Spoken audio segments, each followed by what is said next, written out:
And select board agenda. We'll start off with the Pledge of Allegiance. I pledge allegiance to the flag of the United States of America and to the republic for which it stands, one nation, under God, indivisible, with liberty and justice for all. Thank you. We will go ahead and just jump right into it. Are there any boards or committees that want to give any updates or any questions before we get into the other department heads? Ernie? Rick? Anything? Nothing? Okay. Anyone? Stacy? You always have stuff to talk about, Stacy.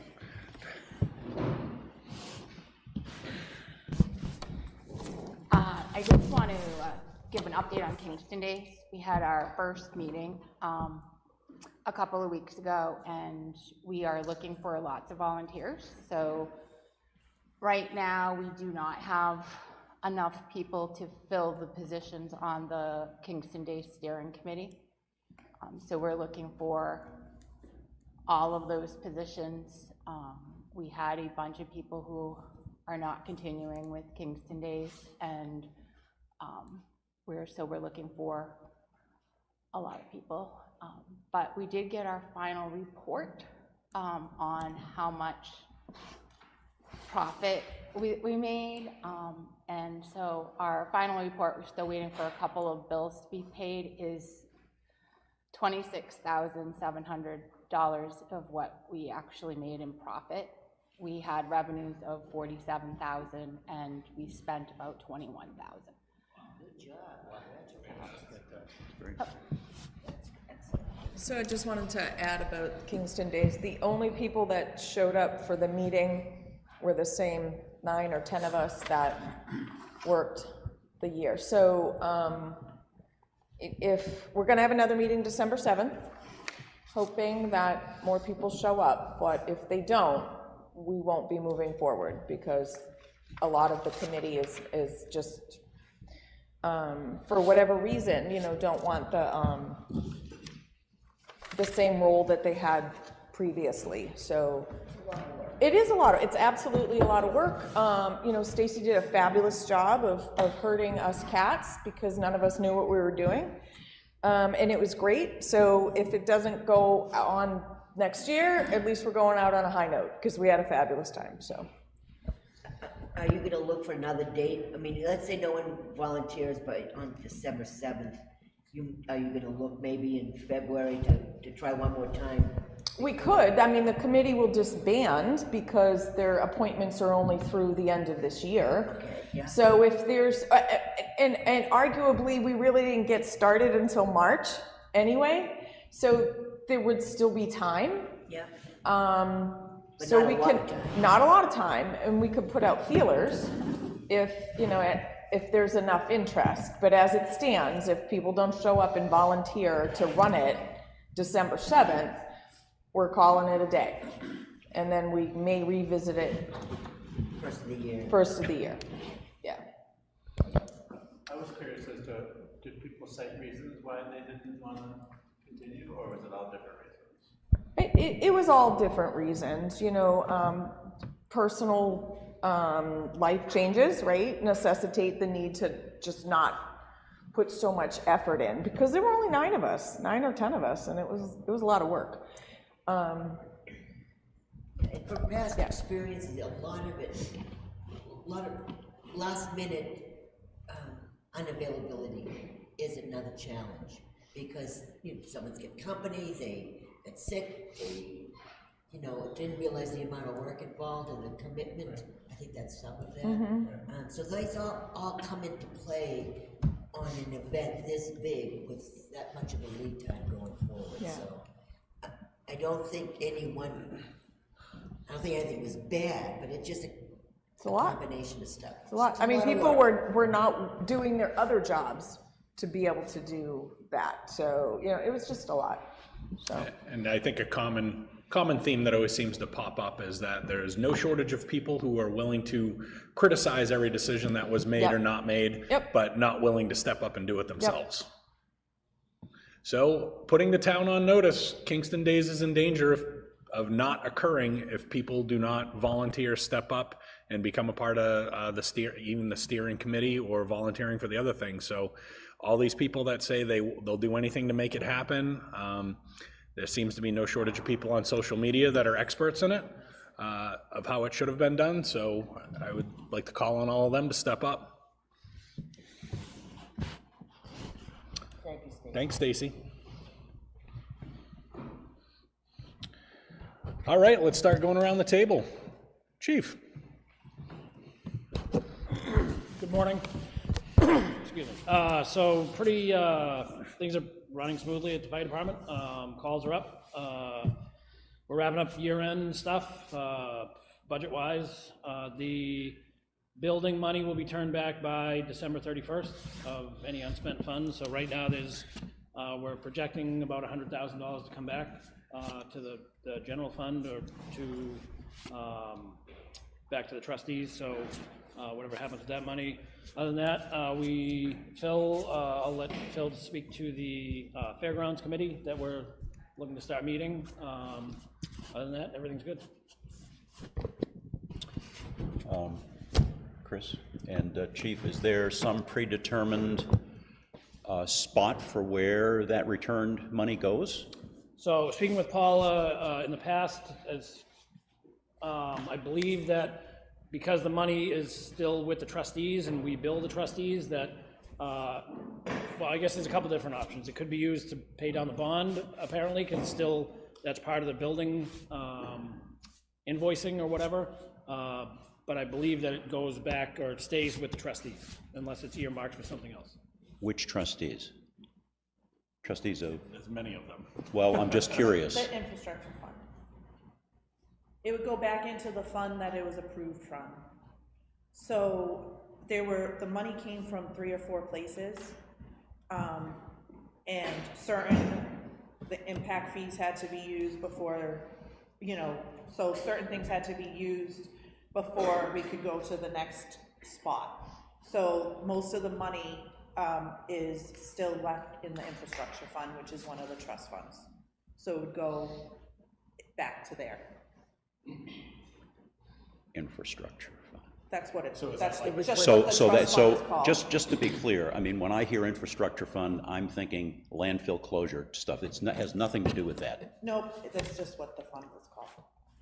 Well, yeah, it's the money obtained from the closure of the landfill. So Yeah. the $4 million or whatever we had in there, we took $3 million from the bond, and then the remaining 2.6, I believe, was taken out of the infrastructure fund. The problem is, it wasn't taken out of the fund, it remains in the fund, and as I write POs. You draw from it? Yes, Yes. Paula keep invoices the track of trustees it. of the trust funds to draw from it. Okay, so then anything that doesn't get drawn upon would probably just stay Yep, in that fund.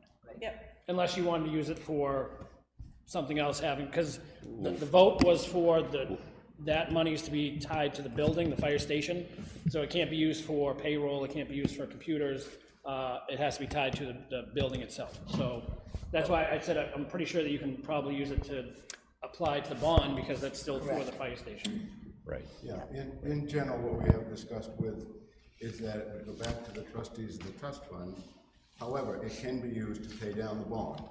So if there's $100,000 there and the first bond payments in February is either 42 or 72, we can use that to pay down that.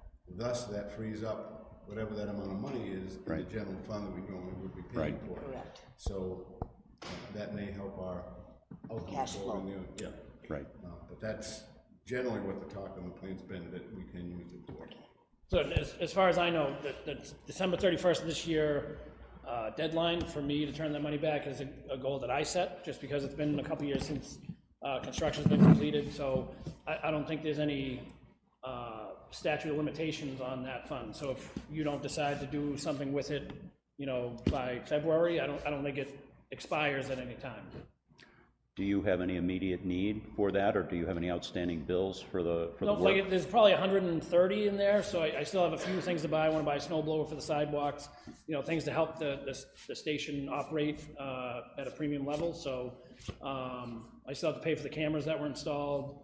I have a PO for the AV stuff TVs and speakers and stuff for the training room, but that should all be less than the 30,000. So, you know, 100,000 is my benchmark. It might be 99, 98, whatever, but that's what I'm trying to. 110. So after your intended last expenses, you're thinking around, somewhere around 100 Yes. will be left? Okay. Which is pretty good for, you know, building in the middle of COVID and, you know, Yep. budget Very good. shortfalls and everything in between. It's very good. I'm sure the taxpayers appreciate that. Okay, thank you. Sure.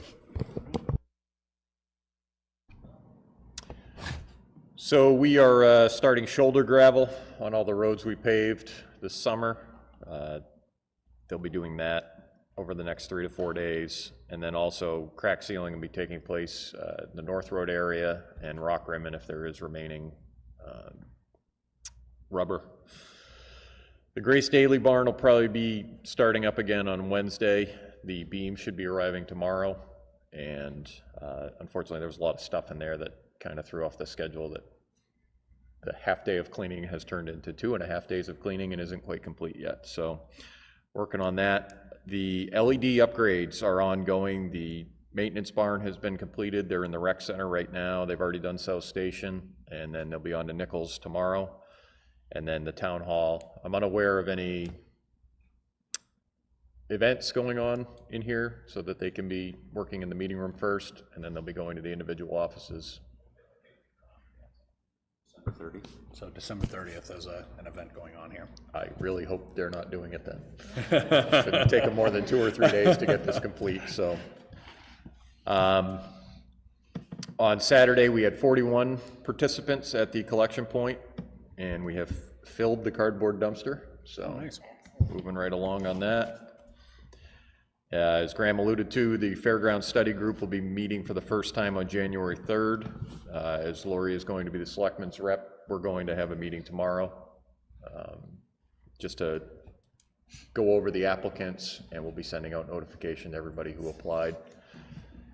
One thing, and apologizing in advance for not clearing this with you first, but one of the things I saw was the Transportation Improvement Fund is a reserve fund that we have set up. And I know initially we had talked about utilizing that to pay for the Main Street Bridge engineering and just exhausting that fund. And then we proceeded to get a bridge block grant from the state, and it was chosen at that time to utilize the block grant to pay for those expenses and leave the improvement fund, the Transportation Improvement Fund in place. And I just wanted to verify that with the board, because that's, if we have any engineering projects or anything like that, or these matching grant projects where we have to do engineering to even qualify for it, that would be a place that we could put the money for those projects, rather than having to go to the voters again to reestablish a fund. This would allow us to keep that one open and fund it in an off budget cycle time. Yeah, one of my recommendations to the budget committee, and I don't think this is the year to establish the fund, but I think in general, the town should have a grant contingency fund that can essentially be funded every year, and if grants come up mid-budget cycle that we're eligible for, that you'd be able to not have to wait till the next budget cycle and maybe miss an opportunity. But you know, since we don't have one that's formally funded, we'd have to establish that. This may not be the budget cycle to do that, so we may draw from some of these other avenues that are there for certain things. But I think moving forward, it's a good thing for the town to have, because like you said, if something comes up and like, hey, we have this window, but the only way we can apply is if we have the funds to expend to get reimbursed for. I guess my question really was, does the existing fund, the way it was set up, work for this particular section? So I've done some research and reached out to a few people who might have been involved. I believe you're one of them I was reaching out to. This was kind of set up for one singular purpose, but not in a very specific way. So it was for the light on New Boston Road, and then the state put that in. And so the money just sat there. So it never really had a mechanism for funding, and it never had a specified purpose in that. It was just called it was for transportation improvements. So just to give us the flexibility for what Chris was bringing up, or if there are unanticipated funds that come from the state, not through the typical block grant channels, this would give us a place that we could put them where it could remain untouched, outside of the budget. Yeah, maybe the first goal would be is that if, if there's money left over in this fund, maybe instead of maybe the first thing we do is we go to the voters to ask to rename it as a grant contingency fund and supply the initial funding of it from a remaining fund that exists to put it in something that has more flexibility. Yeah, I think there's like $5,000 left in there at the moment, and there was an allotment of $15,000 or $20,000 just put to it, and then nothing ever happened to it from then. So I just wanted to clarify that with the board, that we would pay for that out of the bridge block grant. Yeah, I think my personal opinion is using the block grant is more appropriate. I would think so, but you haven't worked this out with all, you need to get a hold of them. We have so many odd accounts. Yeah, and this is, I met with the trustees on Monday night about it. I wanted to circle back with the select board, and then I'll meet with Paul and we can get that established. And then unless anyone has any objections, we're waiting on some microphones, but I was gonna authorize the payment for the AV work in here. They've moved that out of the way, and so I think we're done with everything contractually. Okay, so we finally got all our stuff that we're supposed to Year and a half later, we're good to go.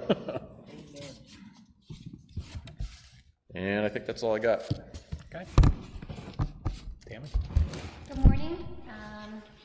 The primary date has been set for January 23rd. Mark your calendars. We are going to have, we are going to have a mock election / ballot clerk training on January 9th. We actually have quite a few people that are going to attend. Next, my favorite subject, we've been fielding a lot of questions regarding taxes. That's weird.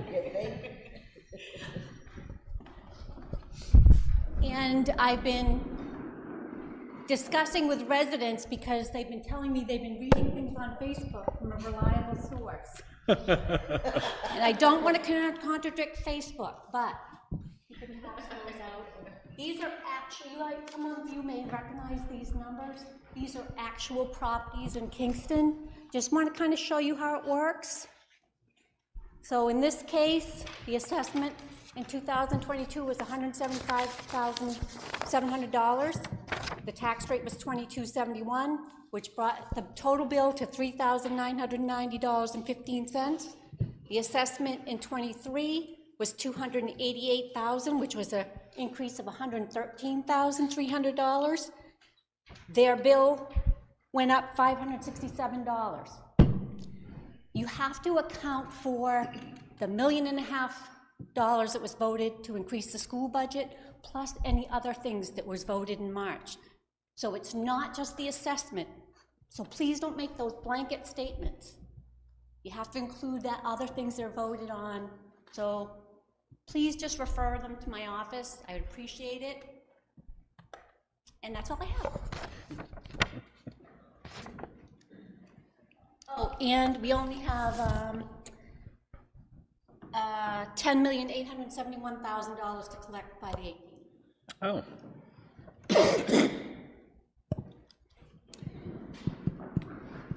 Okay, for the Human Services Department, the Giving Tree program is underway. The gifts are due on the 11th of December. People can drop them off underneath the tree, across from Town Hall or outside my office. There's still plenty of tags on the tree. The holiday food program, the request deadline is due also on the 11th. We have a lot of people signed up already.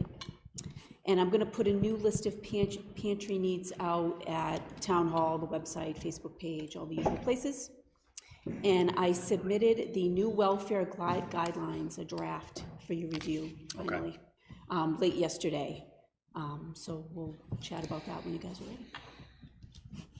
Tightened up a lot of our guidelines. We need a lot of work on those, so. Yeah. And thank you for those monthly reports. It really, the breakdown is good. It keeps us in tune to what's going on, and I appreciate it. You've been doing that right along, and I just want you to know that was a good job. Thank you. Thank you. I have some gift cards in my office. Oh, good. All right, I can swing by. Yes. Good morning. Morning. There's a lot happening at the library. So right now we have December events lining up. December 7th, Santa is coming to the library, same Santa as last year, the Santa. And the kids will have cookies and cocoa. We also have make your own gift wrapping that day, and the following week we have a cookie extravaganza on the 14th, and people can come with their gifts and wrap them or get help wrapping them. And on December 12th, we'll have a dreidel, a family dreidel event. But there's a lot of planning happening at the library. Our strategic plan is almost complete. That will be voted on by the trustees in January.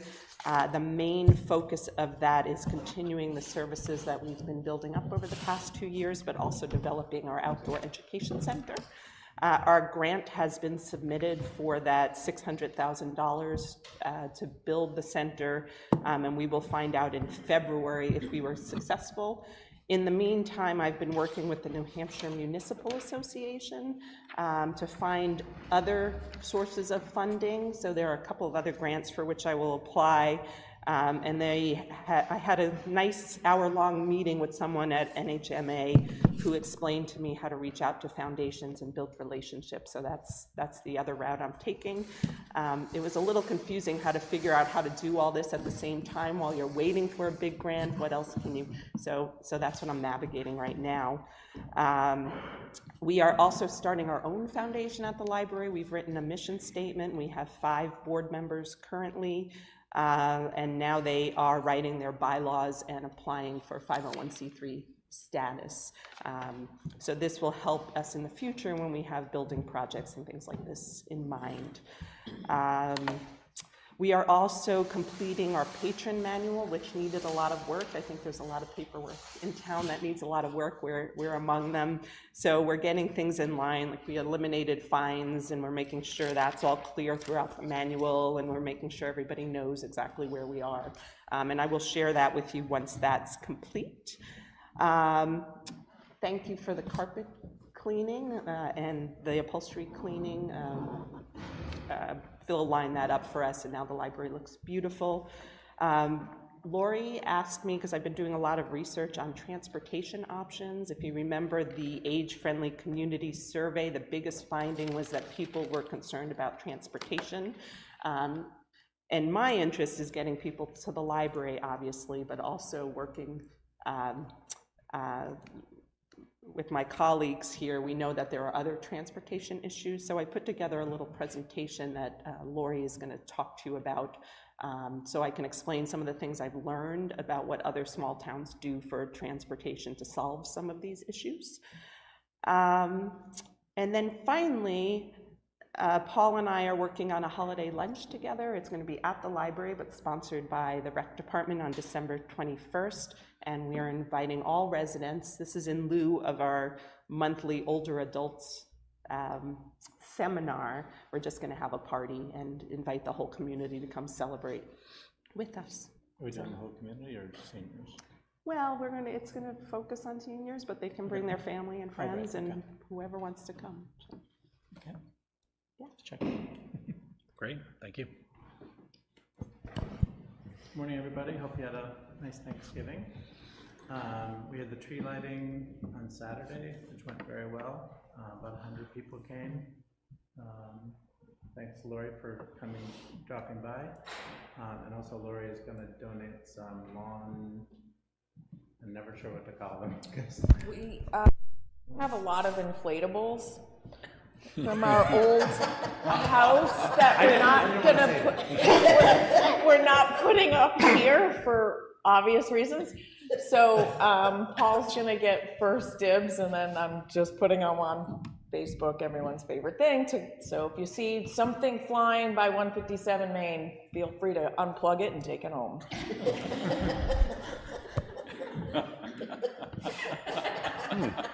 You are such a Thank you for clarifying that one. I wasn't sure how to do that one. We still have spaces on the Christmas Carol going to the Palace Theatre in Manchester on Sunday, December 10th. We'll leave at 12:30 and the show is at 2. Come back probably around 5:30. a great production. I was very surprised and amazed at how in the middle of Manchester is just this beautiful theater. They did a really nice job last year, so that will be fun. Let's see. We have a warrant article that I think, did you make copies of it? I didn't, I have it here, but it's the draft for the Right. pickleball.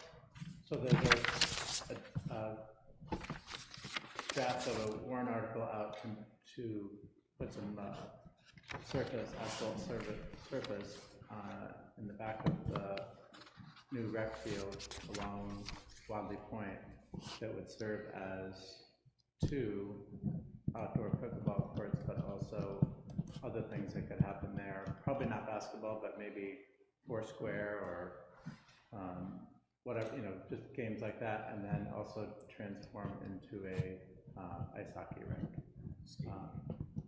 Skating. Right, sorry, thank you. Skating rink, not ice hockey.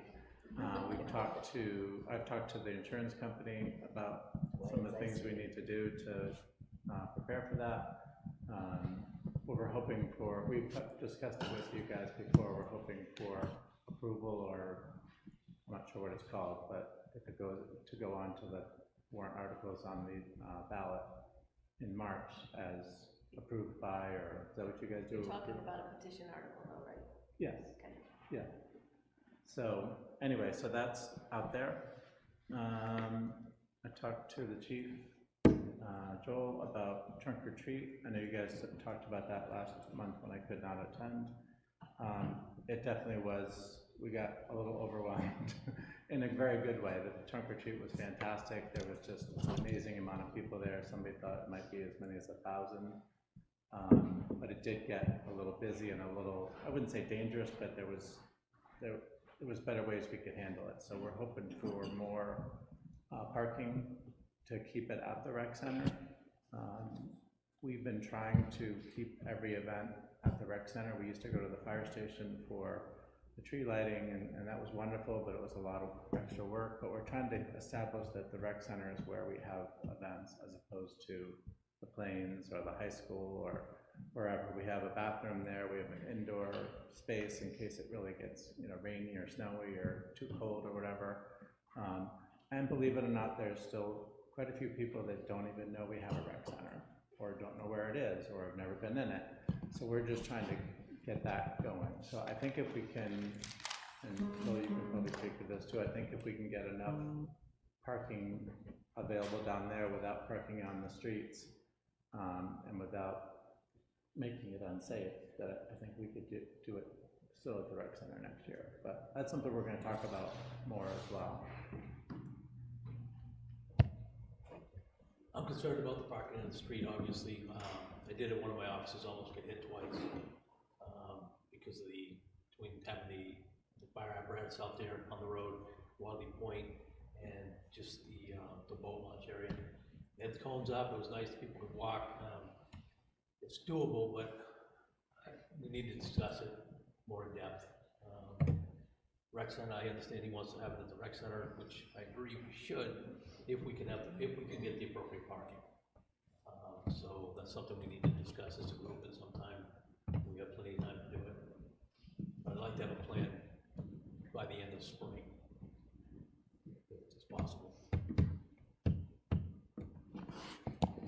Yeah, I think when we talked about it last month, we were looking at the planes, because that way you'd have the room to accommodate individuals to walk around for the different trunks and still have parking. That was mentioned, so that should be in the mix. Because if you have 1,000 people, it's hard to imagine at the rec center. It's difficult. Just the lighting at the, do we have the appropriate lighting if we were to do it at the, that's the big question, you know. We don't have the bathrooms, we don't have the electricity that some of the, Right. because people really go nuts with these trunks. And some of them need electricity. We just set up electricity up on the field. We made it better at the rec center, so we have much safer and better electrical needs there. I mean, it is expanding, and it's 1,000, but it's not like everybody's there from 6 to 8. some people come at 6 and leave at 6:30, so there's in and out too, so it wasn't all at one time. You know, so it's not as big as it might seem, but if it continues to grow like that, I mean, I personally think I'd love to keep the rec center, whatever we can do. If we couldn't for some reason, I think the high school would be a better choice, where you have the trunks maybe in that middle parking lot where you first come out from the pickup circle there, and then people could park over near the athletic entrance and near the teacher entrance, and they could have it at the middle. But again, that's bathrooms, that's approval from the school, that's no inside access in case it starts to pour rain or snow or whatever. Not that we put 1,000 people in the rec center, but we could put quite a few just for warming up or whatever. So, Paul, do you set a limit on the number of trunks? the number of trunks have been around 23 or 24 pretty consistently. I'm asking you, do you set a limit, and then once you reach that limit, that's it, there's no more? Yes, I mean, I don't think I feel much above 25 or 30, but, because 23, 24 has been very reasonable in terms of... Okay, let me ask the question a different way then. If the number of trunks was limited to some number, would that sort of then limit the number of overall attendees as well? I don't think so. No. And one thing, the Draft House is also interested in getting involved and having some trunks there inside, I assume on their deck. So that would take up some space there. But yes, I think there should be a limit, but I think people would come if there was 5 trunks. Okay. I don't think that's the thing that brings them there. Okay. I wish, I mean, it might be good to do a survey next time for an event like that. Why did you come? How did you hear about it?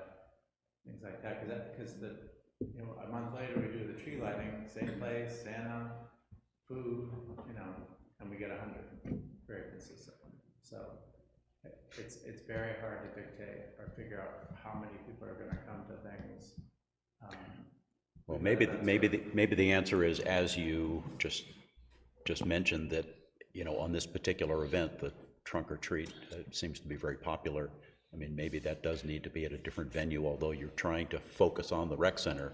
I mean, maybe it just needs to be a different venue, like the high school, perhaps. Or right. Yeah, I mean, I'd like to do whatever we can to have it at the rec center. I just think there's a lot of positives to that. Yep. Okay, what else do I have here? We did an official dedication. Thanks, Phil and Tom, for coming with Partners Bank and Lori to come and thank them for the $10,000 donation. We have a sign up there now for people to go there. We have the 7 new pieces of equipment all installed. Thanks again to Phil's department. And cleaning it up some more. We have some more stuff planned in the spring, but basically it's in a lot better shape than it was 6 months ago or so. So that was nice to do.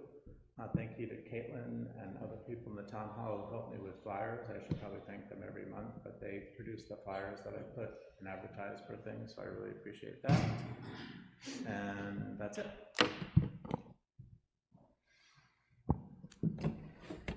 So I've been working on budget constantly.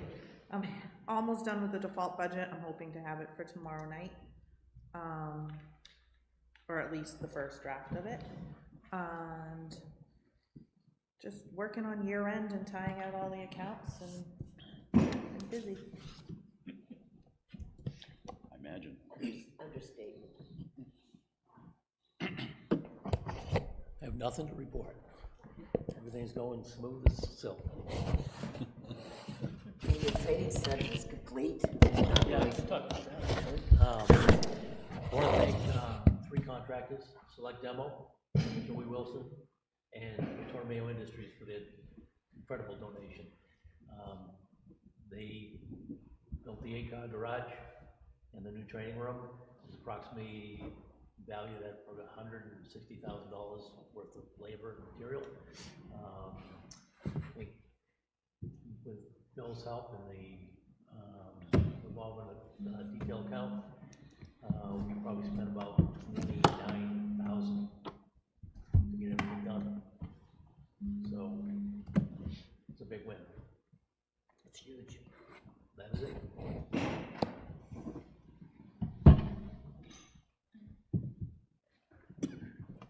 I just wanted to remind everybody that even though it's not due for 2 months, the town report does have to go out again.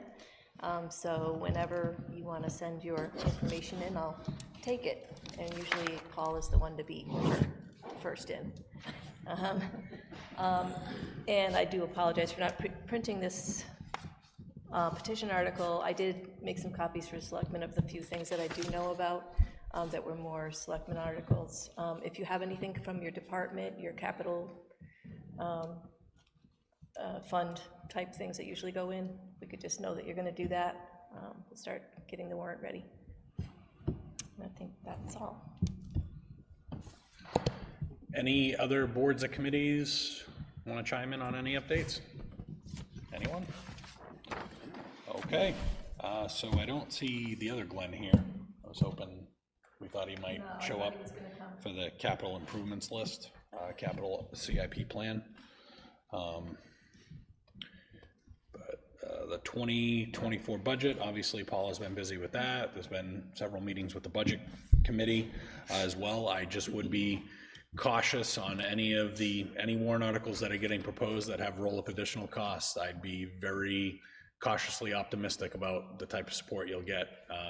I'll be very, depending on where we end up with the budget, I will be very hesitant to recommend any type of roll-up warrant articles that are going to have additional costs with how difficult this budget process is looking, because obviously one of my priorities is that I want to make sure people are getting cost of living adjustments and paid appropriately, and we have some other important things in town that we need to ensure that we have funding for. So obviously you as department heads or citizens petition warrant articles, you put forward anything you feel is appropriate, but just please don't take it personally when we get to the point where maybe some of these things are not recommended for approval to the voters.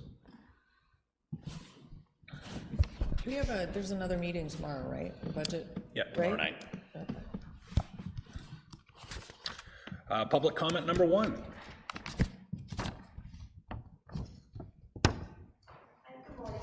Yep, gotta come up and use the microphone.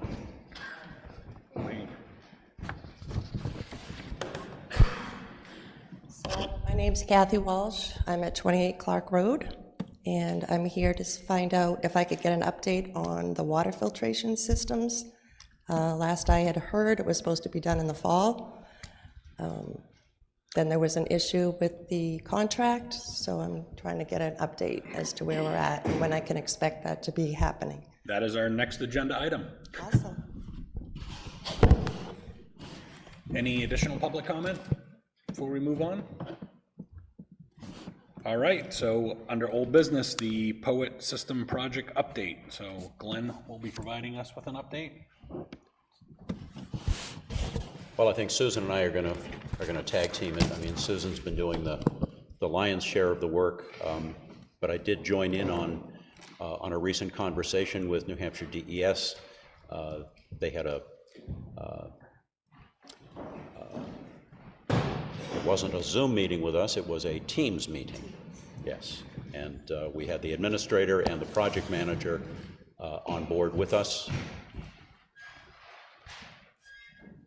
The bottom line is, and to answer your question, and I know that the Doyles are also very curious about this, our intention after we got the grant was to move as quickly as possible to get a contractor secured and to get the work underway during the fall. There were a couple of missteps along the way, one of which was some non-responsiveness by the bidders on the contract, which then put us at a stopping point. And then, well, before that, there were delays because the contract had to be drafted up, it had to be approved by governor and council, and I mean, it's federal money that's coming to the state and then to the town, and so there are a lot of strings attached to the money and a lot of very specific requirements, as I know Dan knows all about. But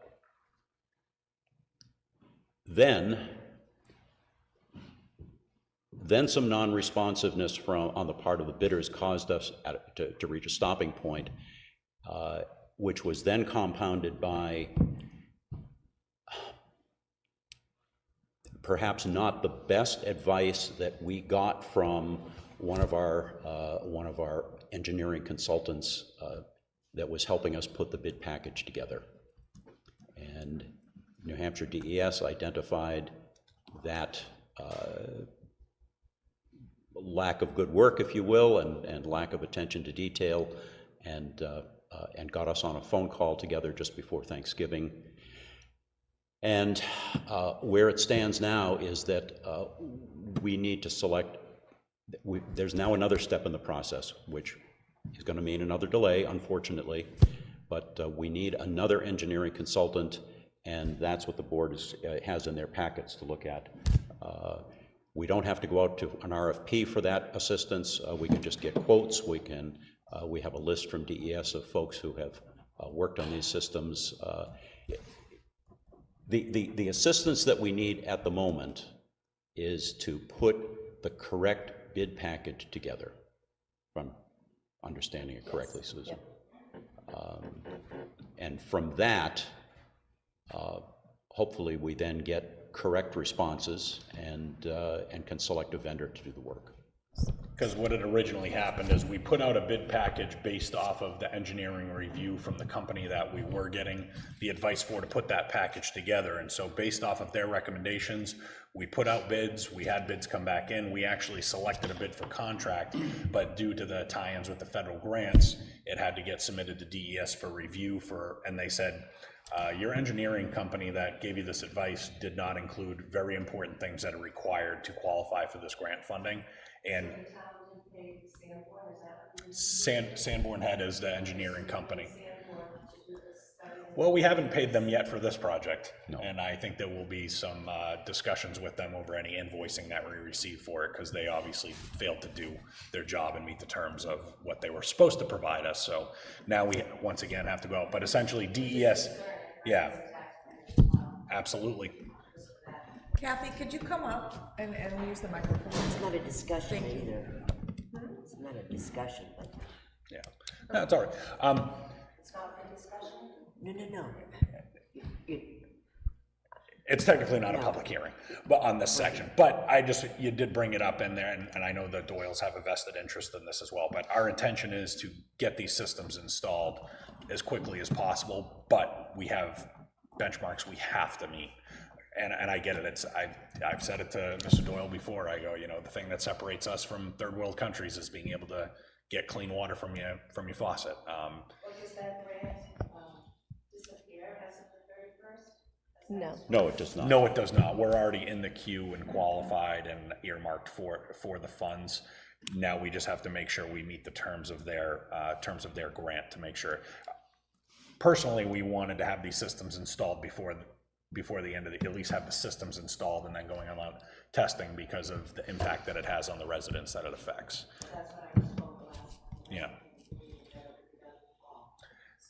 That was fully. I saw the meeting from a few weeks ago, minutes, and I saw what was occurring, but I'd like to have some understanding of when I can expect to have it in. Are we talking 3 months? Because I heard that, Can you turn on your microphone? Sorry, just make it green.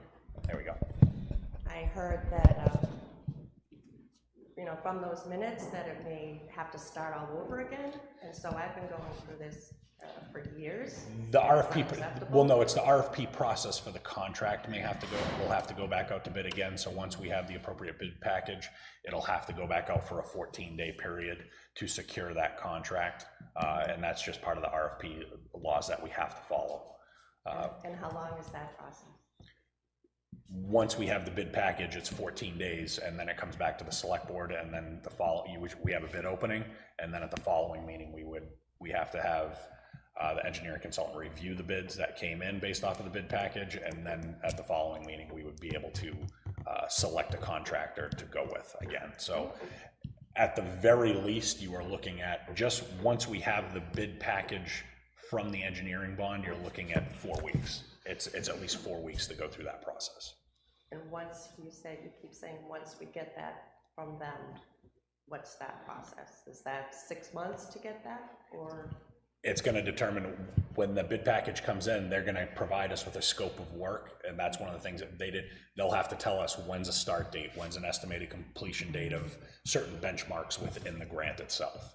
So that'll all be detailed in the bid package. So until we have that bid before us, because if a company, if we only get 2 companies that bid on it and they're not available to start work day one after we sign the contract, we're gonna be subject to whatever provisions they've put in their bid to start the work.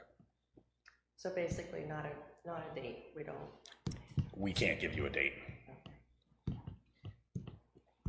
So this new, I think, I'm a little confused on what these engineering things are for, and are they replacing what Sanborn Head is doing? For this project, we need a new engineering consultant.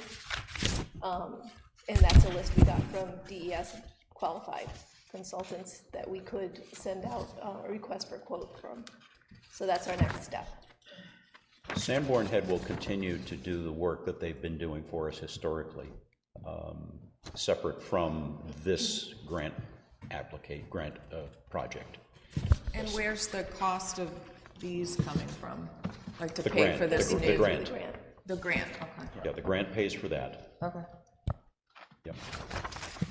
Mr. Doyle? Dan Doyle, 156 Main Street. Does the grant specify that the bid has to go to the lowest bidder? Yes, the federal grant says unless you can prove that one of the bidders is a non-responsible bidder, then it requires that it goes to the lowest bidder per the terms of the grant. I've talked to several companies that are interested in bidding but will not bid because it's going to go to the lowest bidder, period. Which means you're going to get some fly-by-night company in here that has no experience doing this, installing these water systems in our homes, which I think is just terrible, absolutely terrible.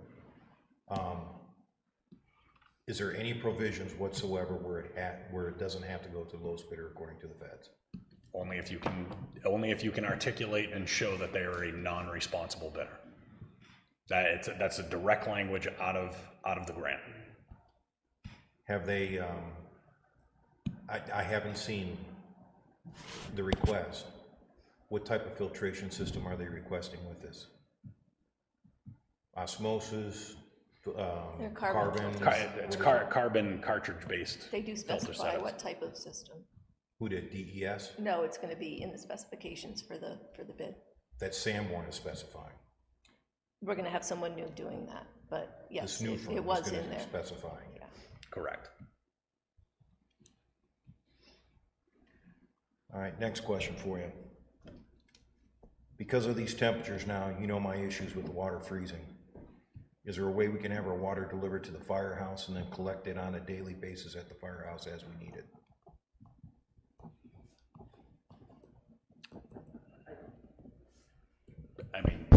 I mean, I don't think we should answer that question. Yeah, I think Graham should. Chief, do you have an input on that? Or somewhere where we can get our water on a daily basis. Yeah, I would agree with that.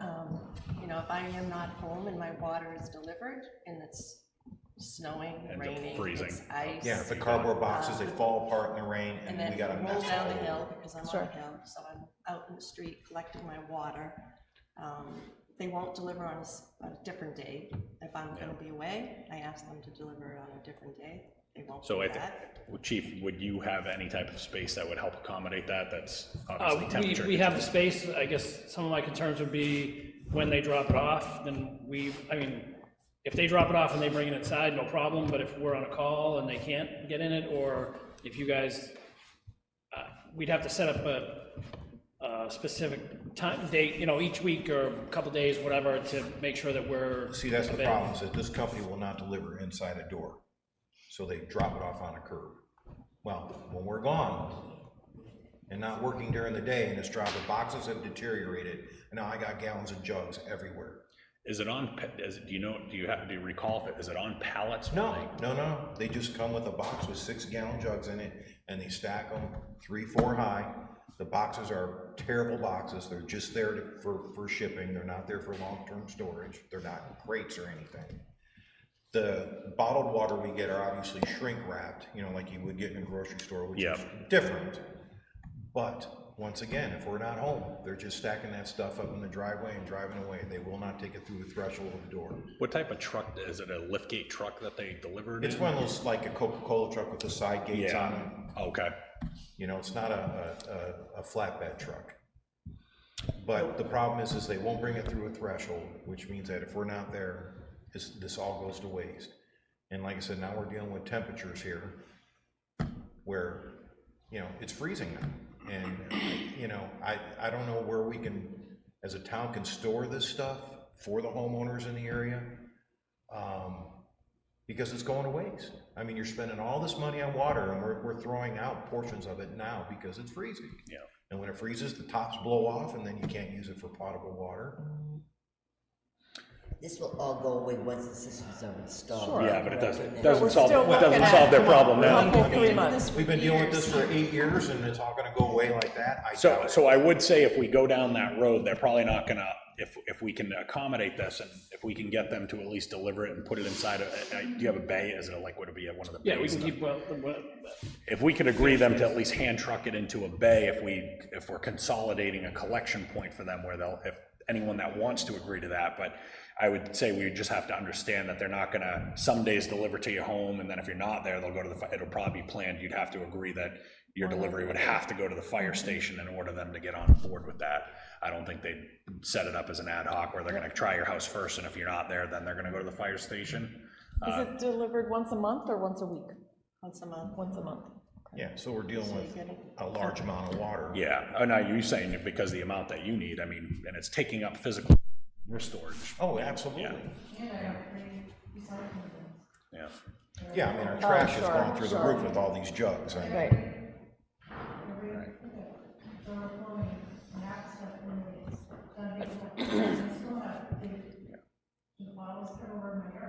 So Susan, can you get me all the contact information for I'll reach out to them and see if we had some homeowners that would rather pick up, and if we could get them to deliver it and store it within a bay of the fire station, and then.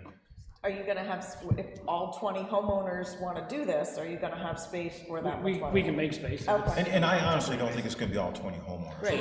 I don't think some people But we have single to prepare for person that in the event that the other homeowners want. But I that think you option. need to put this out to every homeowner that's affected by this. Yes. I think the communications, no offense, sucks between you guys and the homeowners. I'm getting a lot of this because I have a vested interest in this, and you've been kind enough to relay the message to me. But a lot of these other homeowners are not getting this information. Well, thank you, because that was my next question, is why am I not receiving updates and emails? And it's one of those things, if we gave people, that's why we have these public meetings and everything's handled publicly. If we gave individual correspondence to every single issue going on in the community, it would be unmanageable. But you're dealing with 20 people that don't have potable water on this within issue. their homes. And then we're dealing with other people on another issue, and other people on another issue. Yeah, but we're talking about a life safety issue here, okay? We're drinking water that has cancer in it, okay? I think you can spend the time and send 20 emails out to the people that are affected. Every piece of information we have is discussed in these meetings. Well, I understand that Dan is getting emails on this information. I sent an email to So Dan because why he would had I not be able to get that? I also have the list of the 20 people with their emails on it. So one email to 20 people. In our defense, it is discussed at a public meeting, and we set up the water delivery to be directly with the homeowners. If we hear of a problem, we do our best to respond. But, that's why I responded to Dan, because he was in here with a specific question. Okay. So am I able to be If you want me included to on that, so that I am getting that same information as to? I can. That's the first time I think I reached out to him directly, but. I mean, to be fair to all these people that are affected, I think the email that I got should have been shared with all the other homeowners. I think I have all the contact information from the water company, so if you want, I can send out an update to everybody, and then feel free to email me back if you have specific questions. Thank you. I mean, it's gonna be a long winter here with no water, so we need to figure out a way of handling this. I think the firehouse is the best thing, because there's someone there all the time, for the most part, if they're not out on a call. So if I need to grab a case or two of water, I can run over there and grab a case or two of water. Yeah, and It's not like we can store I think here, that's a just great, go here. I think that's a great idea, and I think, you know, if we can, because obviously I can't see the water delivery company balking at that, because it's gonna reduce the number of locations where they would physically have to deliver to, so I can't see them balking at that, so I'll speak with them personally on this. I mean, the other issue is that if they do agree to go to a central place like the fire station, are they going to deliver it in the same manner that they deliver it to the homes, i.e. out in the driveway, and then it's going to be town staff then responsible for moving it inside? I think the bay issue would be the thing that would set it different from everybody else, is that they're just wheeling it into a bay. You should be able to drive the truck right in the bay and unload it off the truck. Well, that's right. Exactly, so I think that would kind of solve that situation. And they're probably, their rules and regulations probably govern how they interact with municipalities different than individual homeowners, because you're opening up the liability walking into bay at people's the homes. firehouse or not, but I'm sure we could waive that policy while they deliver water. So as we're talking to the water company, we probably want to verify that, you know, if we're going to do it that way, that they're okay doing it that way. Yeah. You know, bringing it into the bay or driving into the bay or whatever. Yeah, that'll be part of my discussions with them. And I would appreciate if you reached out, because they're very difficult to work with, when that water is. Yes. Okay. Well, and my understanding is that, no, it was very difficult, the previous board, trying to even find a company, no company even really wanted this home delivery of bottled water setup, so I guess they were pretty difficult to deal with from the get-go, but I'll deal with them myself. So do we want to reach out to all of the homeowners and find out if they want it delivered at the firehouse, if they're willing to do that? Let me speak with the water company first, yeah. and then we would need to ask, because I would want to offer that option to anyone. Right. At least until this winter is done. Yes. You know what I'm saying? Yeah. I hope to God this doesn't run until warm weather here. Or until the systems are installed, whichever comes first. Exactly. Yeah. Exactly. And what's ever sitting there, when the systems are installed, keep the water, you pay for it, it's yours. Yeah. You know? Okay, thank you.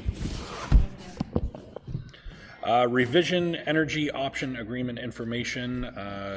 You noted that as of Tuesday, we still hadn't received a copy of the option agreement to send for review. Right, I asked Huddy about it, about the question that we did have, but she wants to see the agreement, and I was supposed to have it Friday, but I haven't seen it yet unless it came in this morning, so.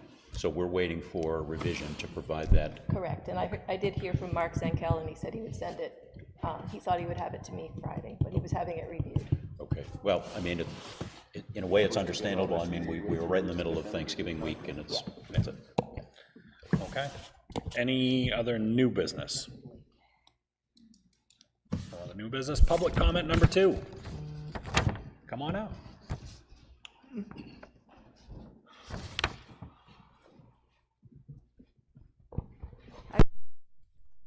About that last discussion. I think it's the Board of Selectmen's responsibility to be proactive, not reactive.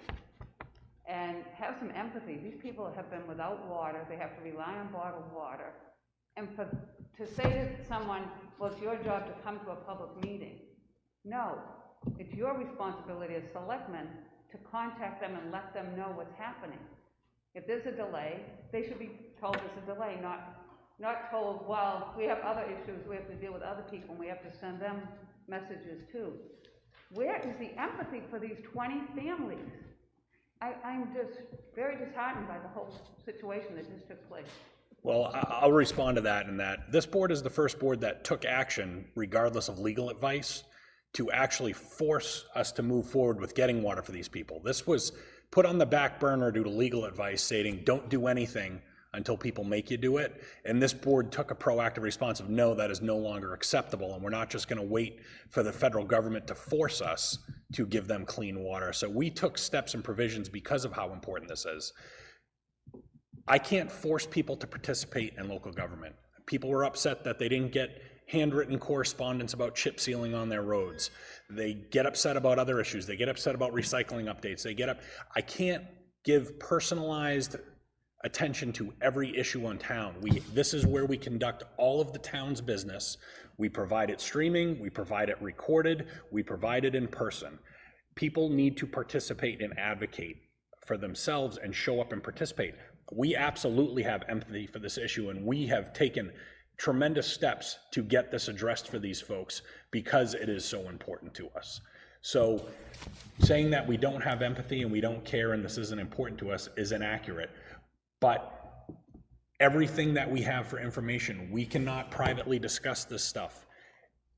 This is all public information and we have to discuss it as a board. So everything that comes out regarding this issue comes out in this room during these publicly accessible meetings, which can be watched live, can be rebroadcasted later, can be watched at their leisure, or they can attend in person. And I understand this particular issue is important to them, but there are other issues that are important to other people in the community, and they do not get personal correspondence on every single update that is happening on those issues.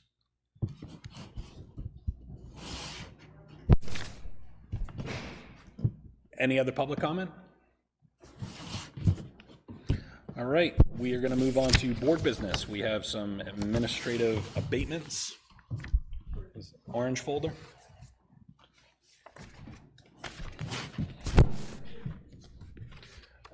So that is not an abatement. So we have an administrative abatement involving Kingdom Awakening Ministries. It's tax map R19 lot 10. This is reason for the request. Paperwork for charitable exemption was submitted on time and given to KRT assessor for processing. This was not done until after the tax bills went out, so both bills need to be abated, including interest due. Susan, so they submitted everything in a timely fashion? They It just did. didn't get addressed by We the had it, assessor? we put it in the folder for KRT and it didn't get processed. Okay, so the abatement amount totals $5,676.67. Anyone have any questions about this? So I'll take a motion for this. Does KRT get to look at it? I mean, there was no question, We did talk to them after the fact to make sure that they were eligible, and they were. It wasn't a problem with the application, it was just not put in on time. They didn't do what they were supposed to do. Yeah. Okay, so we would need a motion to approve the administrative abatement. Second. In the amount of $5,676.67. All's in favor? Aye. Any opposed?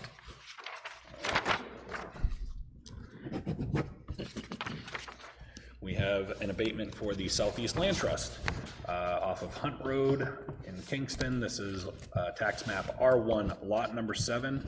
R1 lots 6 and 7 are town owned. The billing to CELT was corrected last July, but for some reason only lot 6 transferred at this time. We need to abate the current tax bill and transfer lot 7 to the town. The amount is for $2.76. Take a motion to approve that? So moved. All those in favor? Aye. Any opposed? Yeah. We have a Greenwood Cemetery lot deed. Where is that one? Yeah.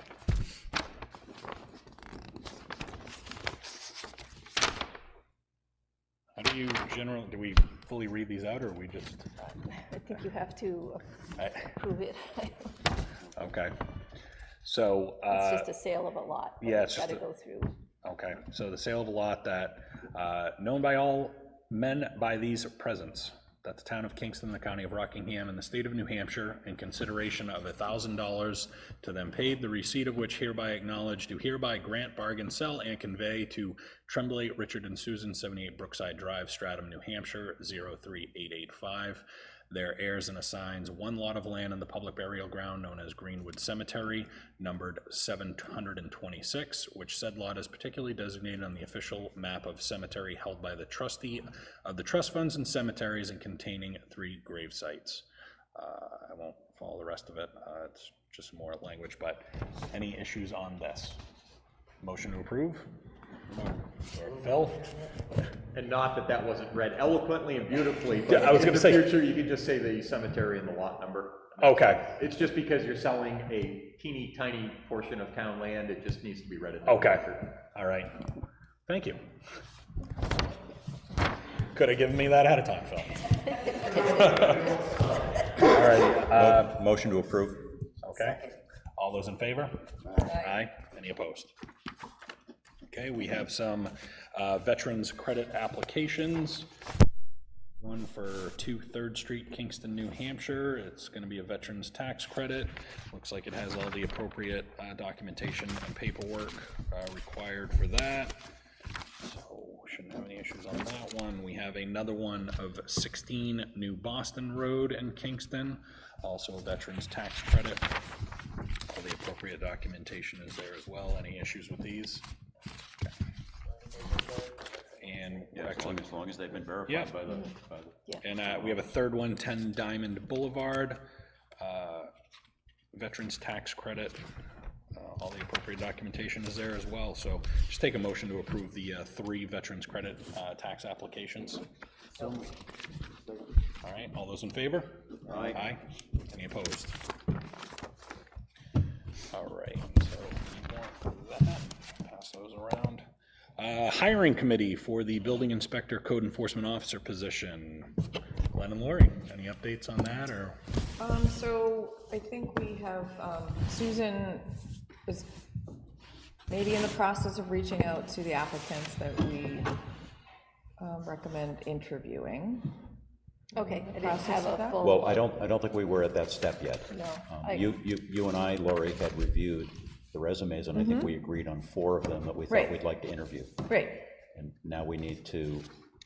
Did you want me to reach out to them now? Well, I didn't know that's- if you were forming the committee first, so.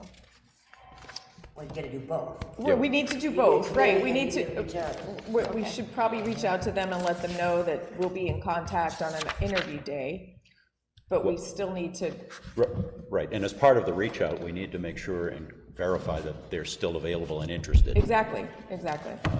And if they are. The ones that I gave you, some of them, most of them were from the last round, and I already had reached out to them to make sure they were still interested, so they should all be good, but. And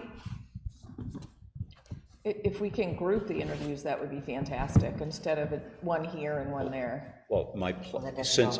I know. Well, since Glenn Greenwood had agreed to participate on the committee with us, I was hoping that we could do it on one of the days that he's at town hall. Exactly. And try to schedule them Yep. in for blocks of time, one after the other. Yep. If we can do it that way. That's the most judicious use of our time, if we can get it all done. So do you want me to set those up while you're getting the committee ready? Or I just need to know that everybody's available at the times I set up. You need the committee in order to set up a time. Right. You can't do one before the other. You need to have a committee. Sooner rather than later. We just need to reach out to Tom, I believe, was the inspector. We agreed that there would be, for the select board, it would be Lori and myself, and then Glenn Greenwood, and an inspector, and we had talked about Tom. Right. And I believe a department head as well. And I'm not sure we had settled on that person. Right. Volunteers? Oh. Shocking. Okay, so there we go. Fire chief. You need both. You need 2 department. I don't think we need to have a 6-person panel for an interview. I mean, that can be a bit intimidating for folks. Okay. Phil, you're That's my volunteering? Phil volunteered, that's 5 people. Okay, that's 5, that gets us there. That's a lot. So we'll look for a Monday or Thursday Now, afternoon. Phil has a lot of interaction with whoever has that position, especially when it comes to paving issues and. You said Monday or Thursday, Susan? That's when Glenn is generally in, 12 to 4, Monday, And I don't know Thursday. Tom's availability, we would have to know his availability. So why don't we check with Tom and with Phil, are Mondays or Thursdays, either of those better for you than others? Mondays are better? Okay. Susan, can you check with Tom? Okay. To see if he he's- might have availability on a Monday? It'd have to be towards the end of the day rather than if he's working. Well, understood. And I mean, if Tom's not available, you know, you could see if Mike Dorman wants to, he might be available Right. with his want to have one that has been with us for a while. Mike hasn't been with us that long. Yeah, but he does, I think he has a lot of experience with his tenure over in Plastow, so I think that, you know, if Tom's not available. Okay, so you guys will continue on that. Purchase orders, said something about Paula's folder, Oh, and Paula's gone. maybe she didn't have any today. Okay. There were POs in there? Oh, No POs, yeah, just the payroll stuff. That's weird. Yeah, that's one thing that what do we have to do with this? Oh, is this the? Oh, is that the quote for Brayshaw? That's for Yes. the town report, I just got it. It's in the same ballpark, it's less than we're budgeted for. So Okay. If I could just get an approval, so I Yeah, can so get that this done. is for the generation of the 2023 annual report. Right. Obviously printing. Looks like the price is gonna be $1,085 for a quantity of 200 physical town reports. Yep. Any issues with make motion to authorize the expenditure for Brayshaw and Company Incorporated? So moved. And, well, I'll second it, but under further discussion, just, this is for some quantity, 200. 200 hard copies of the town report. Which would be made available at the town hall. Town hall for Yep. folks. Are we gonna load it online as well? Yep. Great. Yes, That'd we be always great. have a electronic copy as well. Correct. Could you also make available at the community library? They usually do take some. Yeah, they usually come and get some and bring a quantity over there. Yep. So we have a motion by Chuck, second by Glenn. Any further discussion? All those in favor? Aye. Any opposed? Okay. So I guess I will sign this.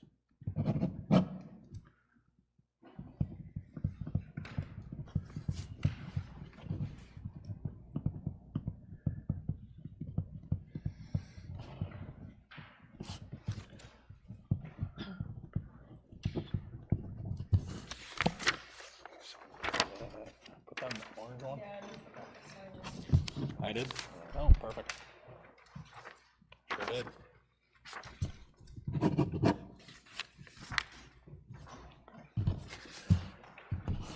Let's see, approval of meeting minutes from November 13th and November 15th. So moved. Second. Any further discussion? All those in favor of approving the minutes for November 13th, 15th? Okay.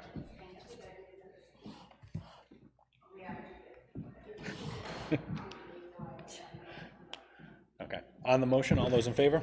Aye. Aye. Any opposed? All right. Any other business? I would like to discuss, you know, on the topics. We do have one more. We have an item from Kingston Maples. This is from via Alternative Sales, 135 Route 125, Kingston, New Hampshire. This is the Board of Selectmen. Kingston Maple is a private maple syrup producer located at Alternative Sales. We would like to continue tapping maple trees throughout the town of Kingston, including the Kingston Plains, for the upcoming season, which would be from February through March, depending on weather conditions. All syrup produced is donated to local charities, including financial sales, which are turned over to specified charitable groups. Last year, some of the charities who benefited were the Kingston Food Pantry, St. Luke's Food Pantry, Kingston Congregational Church, Sanborn Music Booster Club, Church on the Plains, Kingston Lions Club, Sanborn Prom Committee, and the Twin Rivers Food Pantry. We also consider the operation to be educational, illustrating the tree tapping, sap gathering, and production of the syrup at the Sugar House, which is open to the public for visitation. So for just full disclosure, this does involve my father-in-law and my brother-in-law, but I have no financial interest in their nonprofit of making maple syrup. So they're asking for, they had put in the old style hanging barrels from the maple trees on the plains last year, with obviously the intention of donating to all the food charities. His comments, but he's not here. I'm just thinking that, yeah. I mean, I don't have a particular issue, but if it's available to them, is it available to anybody who wants to tap up trees on town property? I think it ends up being, I think the way that it was requested. first come, first serve, and who requested it, because we, as a blanket, we don't just allow tapping of trees on town property, they have to come and specifically ask. It's that way, yes, it looks like you're supposed to sign it. Make a It's motion not to very approve, clear. based, it feels okay. Okay. It's gonna be okay for Oh, hold on, let's just ask him.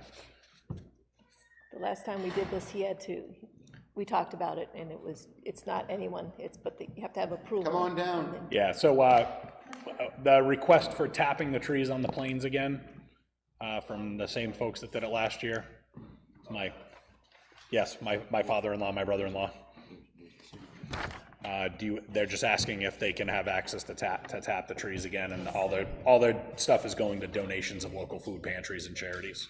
I think the only stipulation we put on it last time is that they use the smaller taps, the 3/8 or 5/8 is the smallest ones available, so it's as little damage to the tree as possible. Okay. All right, do you want to amend that to be part of your motion? I do. Okay. So the motion is that they are authorized to tap the trees on the plains, with the one restriction that they use the smaller tap sizes available, as a recommendation to the Director of Public Works. So that's been first by, who was it seconded by? Was it seconded? Second. Okay. Any further discussion? All those in favor? All right. I will abstain. 4-0-1. Any other business? Paula, did you have any purchase orders? Oh, Adam, come on up.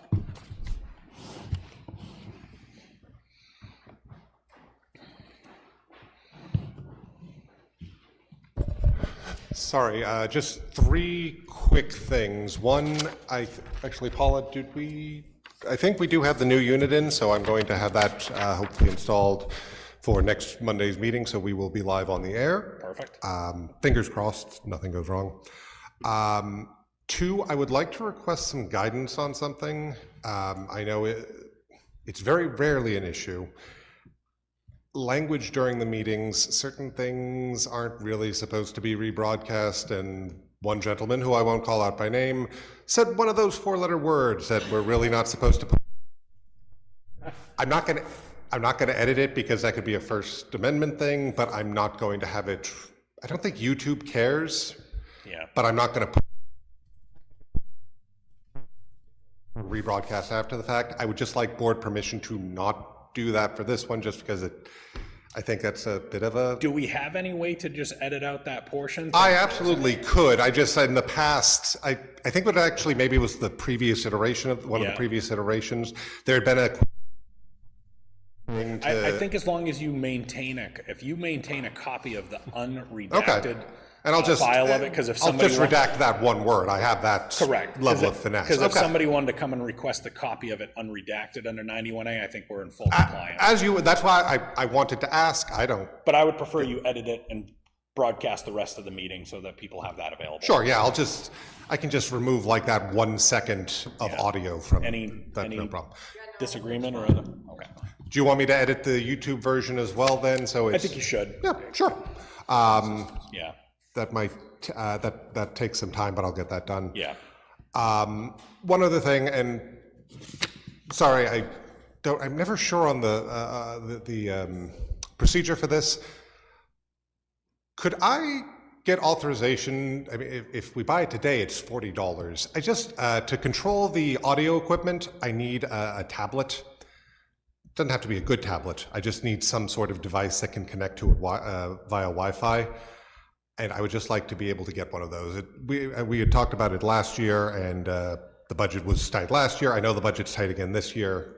I think we have an unused tablet that Paula may be able to get you that could accommodate your needs. Whatever's good. It's brand new in the box. It's just that way I can have that open so I can adjust the volume on the fly. Thank you. That's all I had. Okay.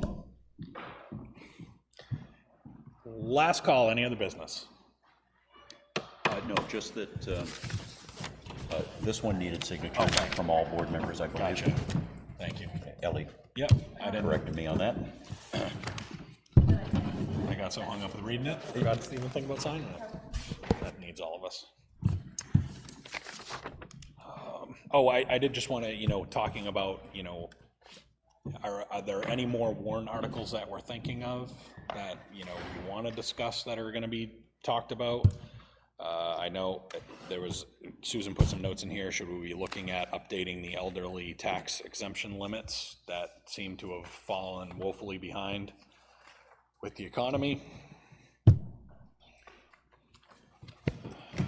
People have been bringing it up, so that's why I brought it up to you. If you want to. Oh, is somebody writing it up as a citizen's petition? No, Oh. no, but residents are coming Yeah. in and saying, I have this exemption, it's not keeping up.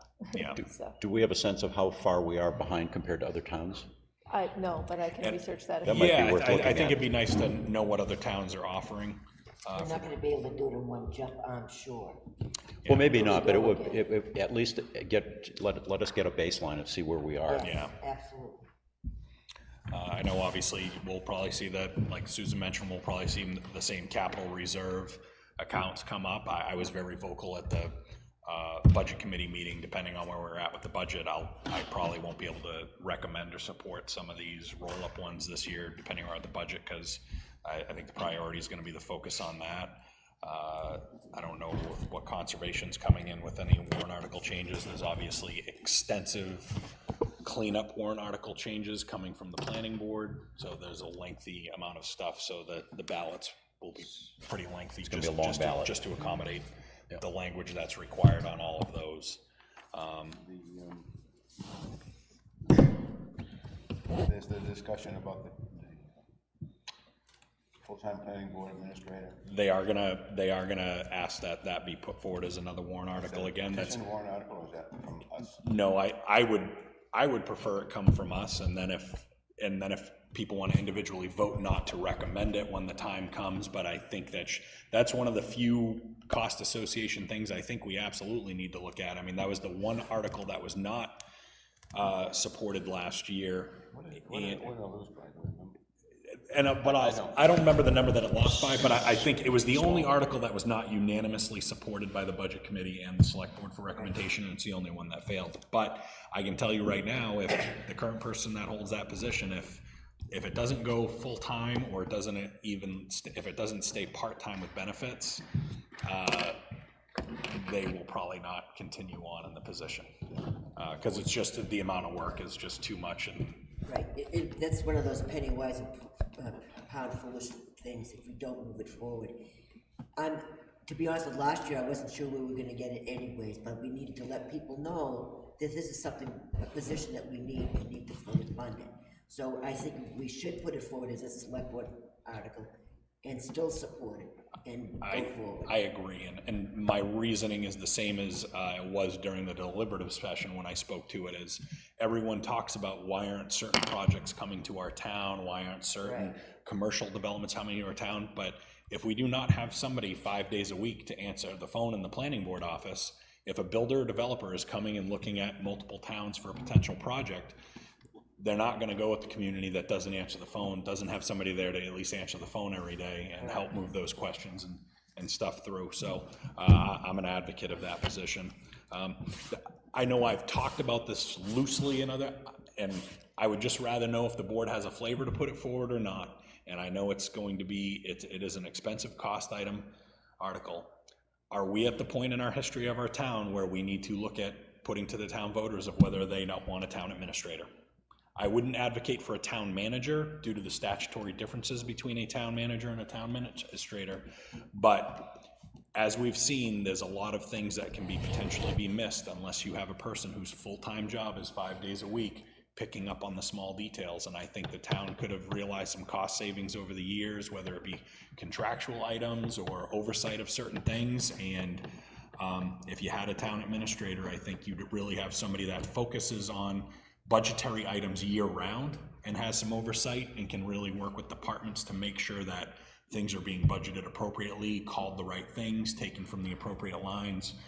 And I think it would add a lot of value to the townspeople, because let's face it, we're very fortunate over the years. The boards have been elected of people who have vast experience in different areas, but let's face it, at any given time, this board could be completely comprised of people who have no qualifications in handling prudential affairs and making all these decisions for a town.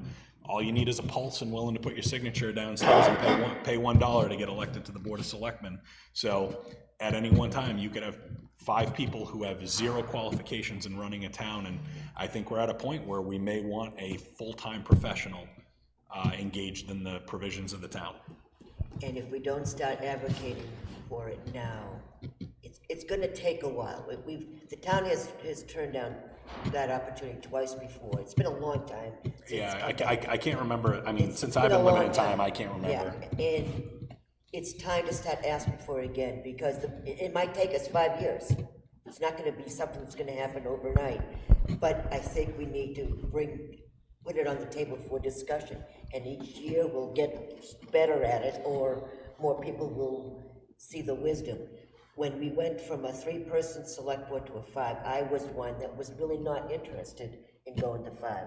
But I can't, having now sat here for 4 years, I can't even begin to imagine what it would have been like with only 3. I mean, it's being on the select board, I mean, it's a lot of work and responsibility for all of us. And I mean, I know, and the one thing I don't want to limit is, because it's so much work, I don't want to only limit it to folks who are retired and have an extensive amount of time, because you're not allowing part of the, important parts of the population representation of the town that may still have families and still work full time. But I mean, it's a lot of work to, all the boards and committees that we fill in on.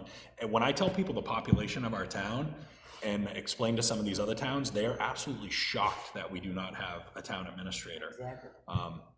Ellie, do you remember why it wasn't approved in the past? What was the money? Sure. Money, and let's face it, some people who have sat in these seats before, they like the power and authority that comes with it, and they want to be the final decision maker on everything. And there are people in the past that have felt that a town administrator would withdraw from that. But ultimately, the board going with a town administrator, that still keeps the authority to hire and fire that this board has and oversight of certain things. But really, every day you have somebody who's checking in with all these departments, and they kind of come to us and say, hey, here's more kind of like a consent agenda. Here's all the normal stuff that's going on. Nothing, no hiccups or nothing, earth-shattering has happened this week, but here is the real important things you guys need to focus on. Yeah, it's essentially a professional business manager who manages the day-to-day business of what happens at town hall and in the town, essentially. The ultimate authority is still with the select board, but under the town administrator function scenario, it provides you a full-time manager. So by socializing it to the community, are you saying we put it on as a warrant article, or we just start talking about it more? Like, how do you think we get to that? I say we put it on as a warrant article. And get the flavor, see where people feel about it? Start the discussion. That's the vehicle for the discussion. Yeah, okay. Microphone. The timing is terrible, Chuck, I understand that. It's a bad year, and It's gonna be a bad year no matter what. And you know what? Maybe a town administrator might have been able to help us sooner rather than later. yes, but I think what it will take away from is a full-time planning person. People, if you've got $120,000 for the town, whatever that is, and you want another full-time there, and then we're talking about a full-time person, administrative person in the building department. If we were to put that warrant article on, that's a lot of.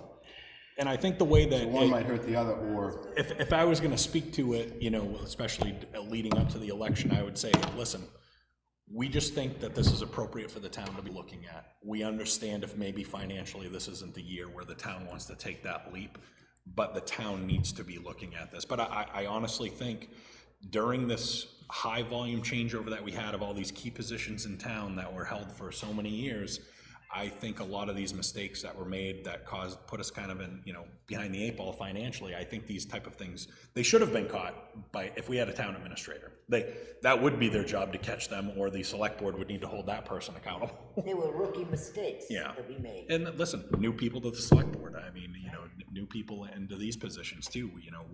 I have experience in county government, and accounting is very different than municipal accounting and government, but at least, you know, we're fortunate right now, we have a board to draw from different types of experience over the years, but at any given time, you just don't know what level you're gonna be at. And the makeup of the community is different today than, let's say, 20 years ago, for sure. And the issues are graver today than 20 years ago. And we're talking bigger money, and all these come into play. I know it might detract from the planner, but I do believe you need to tell the voters, as your representatives, as your leaders in this community, we need these positions filled.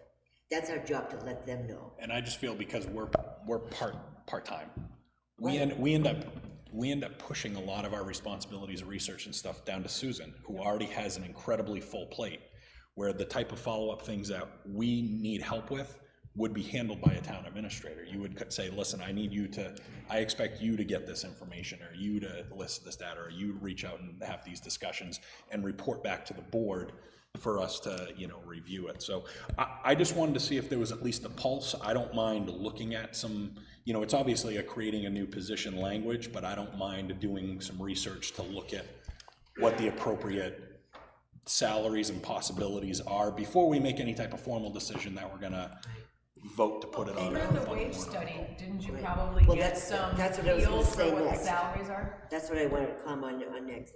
I was working on this section for the town hall, and Susan is absolutely correct in needing more support.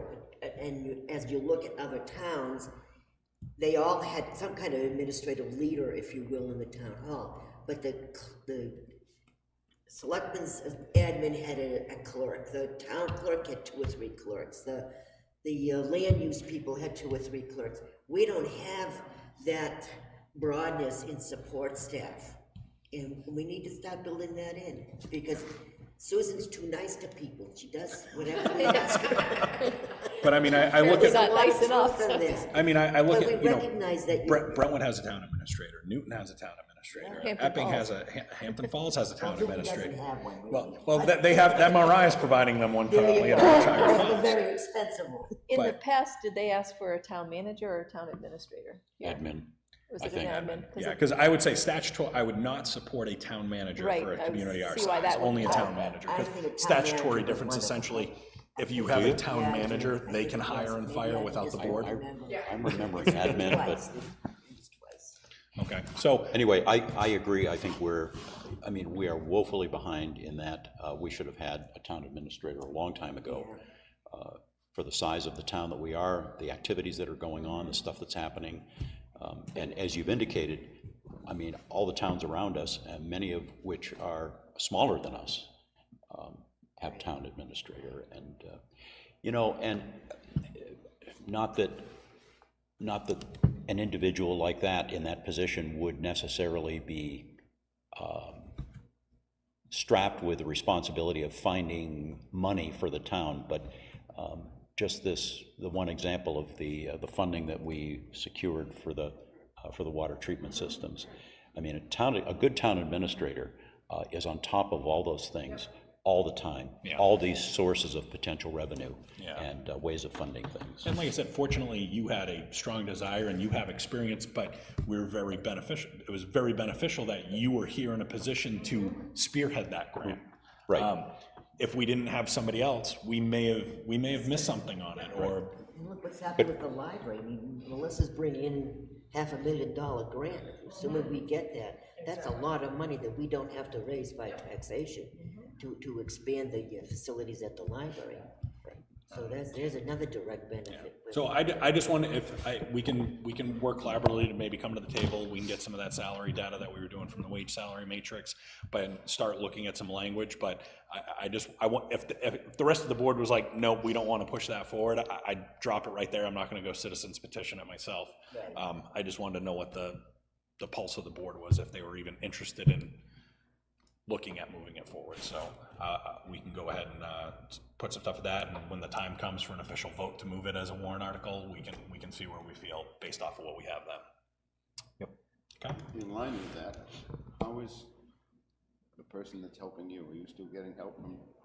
Yes, she's doing some scanning. Doing So, scans, yeah, so she's taking a folder at a time, so that's very helpful. So that's being done. Yeah, slowly, but we're getting there. You're still pushing for somebody to be able to Microphone check. Used to us. We could use more help, and that was my question when I wrote up because we were talking about another position in the building department. I don't see where that we can put 2 on the warrant this year. I don't think that's gonna work. So, and I know planning is important. If we get some sort of part-time help in there, that would be wonderful. I'll continue to avail myself of the clerks across the hall where they're available, but. And we should do that, and the same thing even with it, assuming the planning, hopefully the planning will go through, that will bring in another 20 hours into that office area that will be helpful, even in dealing with the public, even some window time. We've talked to Robin a little bit of whether she, if she had spare time, if she, if that position was full-time, if they could slide over and also learn the building department to be back up, just for the window. Yeah. But we don't have a full building department now. But we either, don't so have, we're missing a lot down there right now. We got holes that we need to fill in order to even really understand. Yeah. We have holes that we need to fill to fully understand how the workflow needs to be supported. Yes, that would be good. And as far as, other help, I did, I was kind of listening to conversation where Paula gets an assistant just through part-time salary. I don't know how that works. So can that work for me? Can I get 5 hours a week somehow from somebody? Yeah, I think, yeah, we could. It's always just been the money part of it that we just don't, That would be fine. You don't need to create a new position. Maybe if I could just get some help that way. Is there somebody in mind that you have? I thought of the one person, I haven't talked to her yet, but one of the new recording secretaries, might be interested in doing more. Okay. Can you talk to her and see if she's? I will. I wanted to make sure that it was. Yeah, at least talk, and then, Yeah. if she's figuring out so many hours, we can figure out what it might be money-wise at that point. Even if it's transcribing your minutes. That'd be great. That'd be fantastic too. I'm serious. I mean, Yeah, it's a lot of work. It's a lot of work. Absolutely. It's We very can get that time. off your plate. It's with very a part-timer. time-consuming, and I know that there's a lot of other things that I could be doing that I tend to have to set aside because I'm on a time frame for doing minutes. So. All right, well, in an interest of making your minutes shorter, I'm going to adjourn this meeting.